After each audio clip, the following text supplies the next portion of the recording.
At 6:30, we got Virginia traveling to number 21 UNC. See, this is an interesting game to me. UNC favored by 9 points in the ACC network. This is going to be a huge game in the ACC Coastal race because, in my opinion, there is 4 teams, actually probably like 5 teams, and then everyone else in the Coastal. I think if you're thinking about it, Virginia Tech's the top team in the Coastal team to beat. I think UNC is the second team to beat in the Coastal. I think you got then it's Miami, and then it's a thing between Virginia and Pitt, right? I think all 5 should be in contention late in the year. Virginia if they could pull off a huge win against UNC, number one, that would knock them out of the top 25 and possibly propel Virginia into the top 25. Not only would that happen, but you'd be putting yourself in a great position to make the ACC championship game. Again, there doesn't seem to be a dominant team on the Coastal side outside of possibly Virginia Tech. So this is very much a conference side up for grabs. It's not like you're on Clemson's side where you're going to have to go through Clemson. Most of the teams don't have to play Clemson.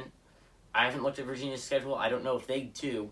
But UNC, Sam Howell has got to step up in this game. He looked great last game, but he led the game in passing and rushing. That's not something you can do if you're Sam Howell and expect to win. I mean, like, Sam Howell is single-handedly making this team good, and it's just the fact is he doesn't have any receivers right now, and he doesn't have any running backs. Now, that could happen, but the fact is you lost your number one and number 2 receiver last year, and you lost your number 1 and number 2 running back last year in the draft. And they all went very high outside of Daz Newsome, who went in the 6th round. He was the number 2 wide receiver. So if you're UNC right now, if you're the Tar Heels, you got to lean on Sam Howell like a lot, and it's going to be really hard for the kid. He's going to be a first-round pick. He's got to be a first-round pick, in my opinion. So you got to lean on that man. Your defense hasn't looked phenomenal, but it's fine. I'm interested to see how Virginia, this is going to be... Actually, I'm not even going to get to see this game, most likely, because I'm going to get the Penn State game. But I'm interested to see how Virginia does. I'll probably watch the highlights after the game.